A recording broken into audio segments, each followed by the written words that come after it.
Mời quý vị và các bạn thông báo về việc tạm dừng việc các bạn thực hiện qua ban thông tin xã Liên Thôn dọc DT 639 trên địa bàn xã Đại Đánh. Trên tuyến quyết định số 2010 ngày 7 tháng 6 năm 2013 của Chủ tịch Ủy ban nhân dân tỉnh Bình Định về việc công nhận xã Đại Đánh huyện Phú Mỹ đạt chuẩn nông thôn mới năm 2022.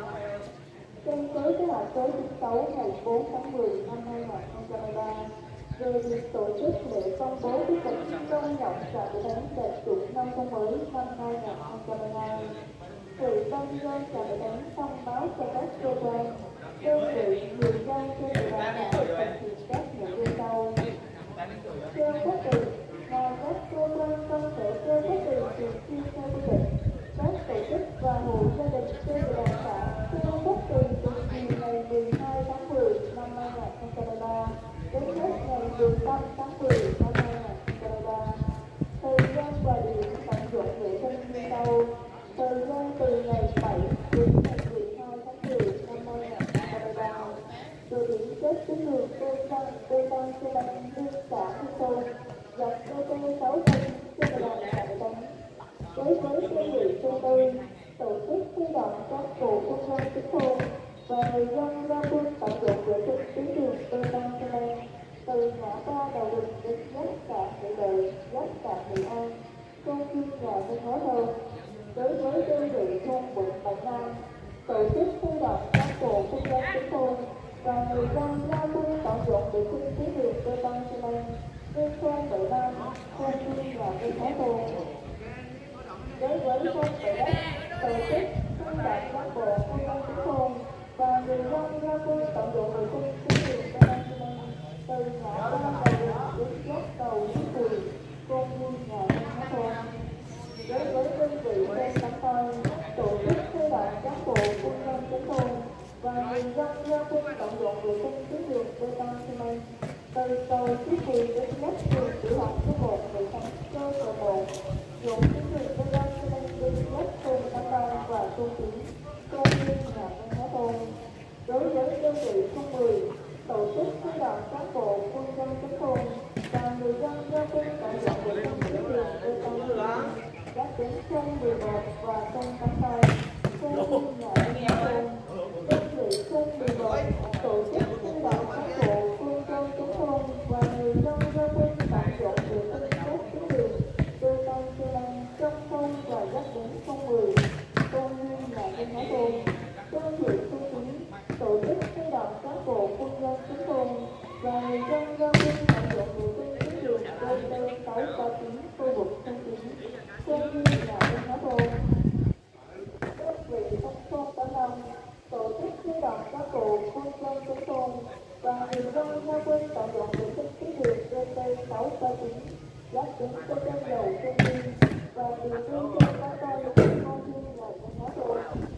Đơn vị 4 trường học tổ chức huy động giáo viên học sinh tận dụng vệ sinh khu vực trước trong trường học. Đơn vị năng lượng mặt trời tổ chức huy động công nhân viên người lao động tận dụng vệ sinh tuyến đường DT 639 tiến hành công ty.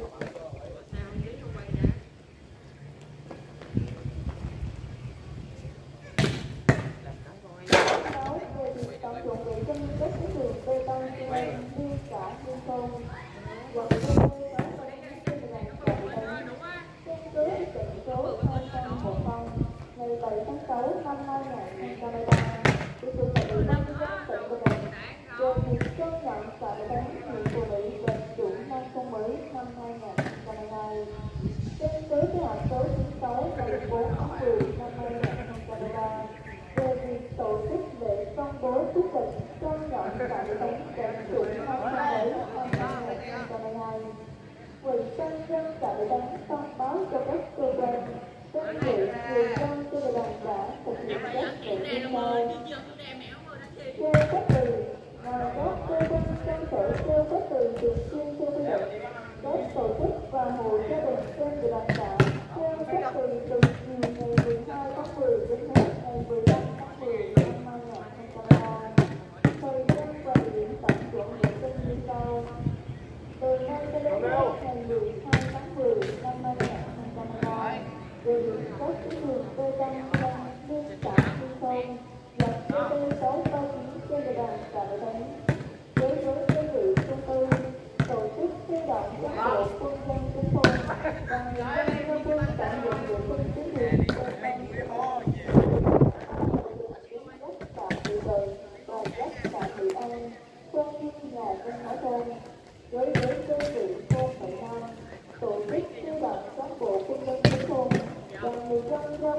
dọn vệ sinh tuyến đường bê tông Liên thôn Thuận Nam, công viên và văn hóa thôn.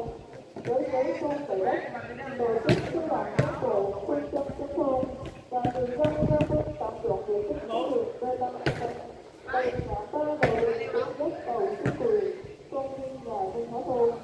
Đối với thôn Cát Tông, tổ chức huy động cán bộ công nhân của thôn và người dân ra quân tạm dọn vệ sinh tuyến đường bê tông như này từ cầu Phú Quỳ đến giáp trường tiểu học số 1 thị trấn Kê Sở 1.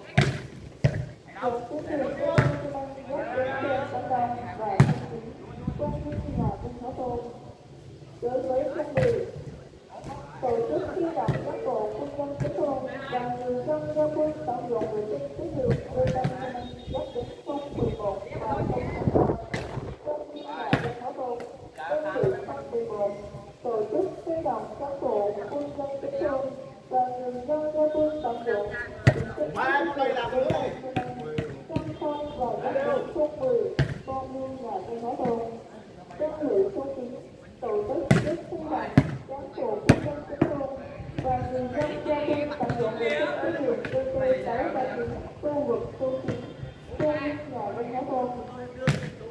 Đơn vị thôn Cát Tông tổ chức huy động cán bộ công nhân của thôn và người dân ra quân tạm dọn vệ sinh tuyến đường BT639 giáp đến con sông dầu Trung Kiên và đường đi thôn Cát Tông, công viên và văn hóa thôn. Với đơn vị trường học tổ chức huy động giáo viên học sinh tận dụng vệ sinh khu vực trước trong trường học. Trong đơn vị năng lượng mặt trời tổ chức huy động công nhân viên người lao động tận dụng vệ sinh tuyến đường BT639 công ty.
Hãy subscribe cho kênh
Ghiền Mì Gõ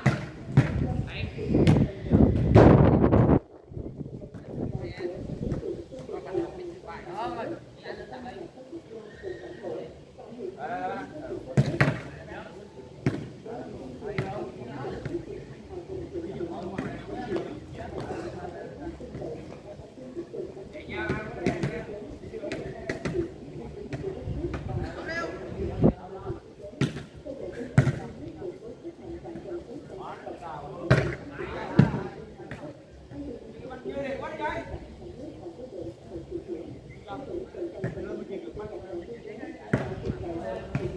bỏ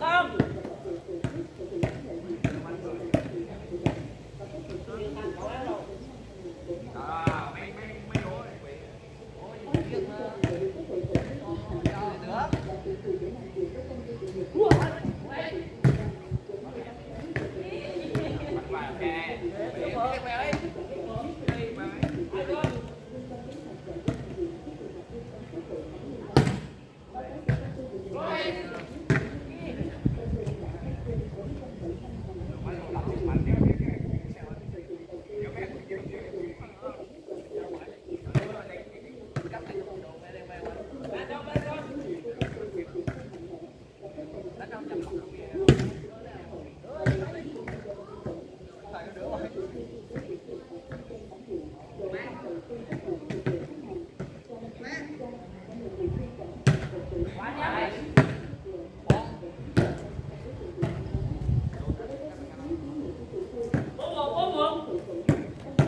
Hãy subscribe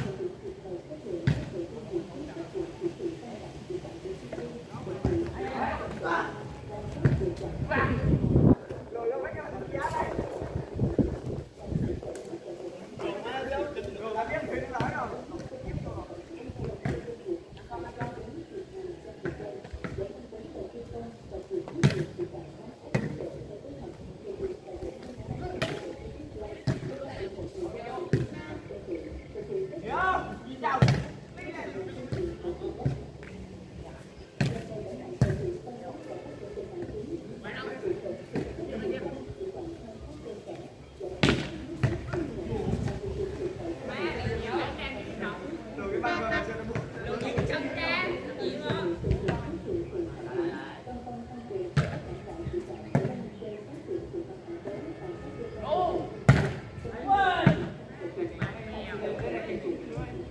Ghiền Mì Gõ để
không bỏ lỡ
Quá gà.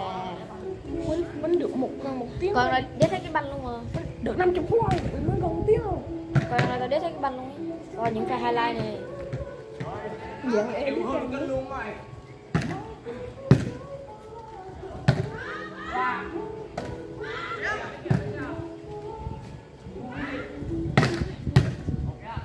Nó xin nó nhìn nó khác như vậy.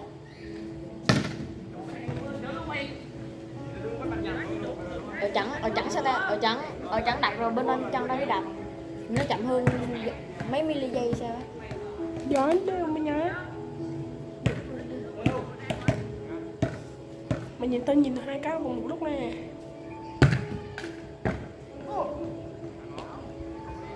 Lấy 70 con đủ.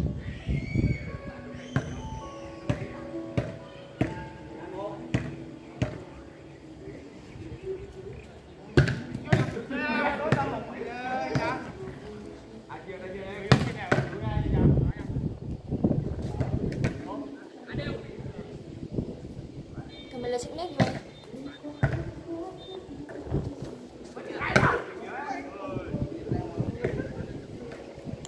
Rồi.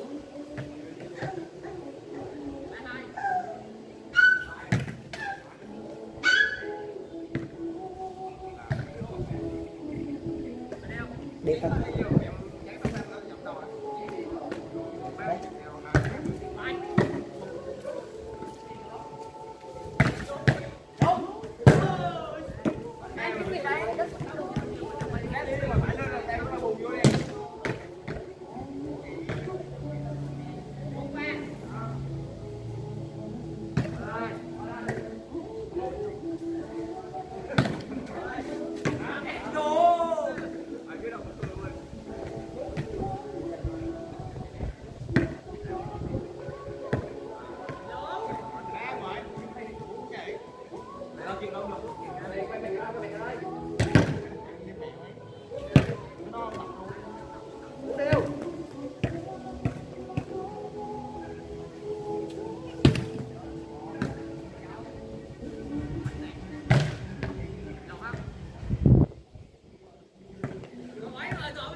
Đâu nữa. Mẹ nè, lấy xi cho mẹ. Đâu vậy? Bắt cho thằng mình cho tay vô đâu rồi. Rồi mình nắm hồn nữa.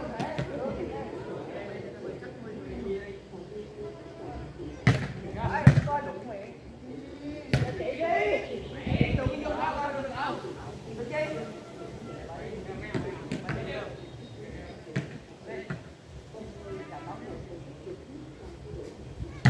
Gõ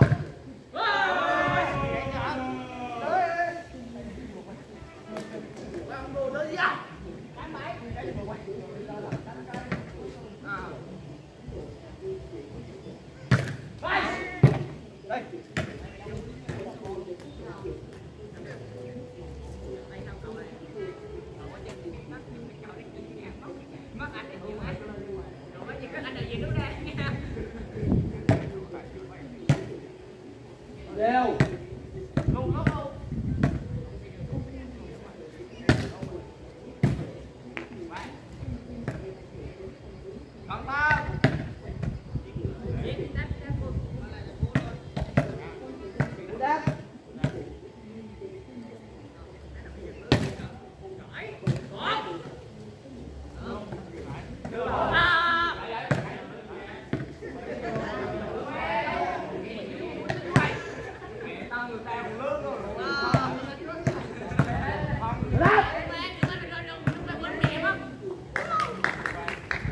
Đừng mang mình đi tay. Đụng thành nhảy qua dặn tét luôn. Đừng mang. Lại luôn kìa. Nhảy qua dặn gieo giùm má chết đừng có gì mày.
Cầm hai.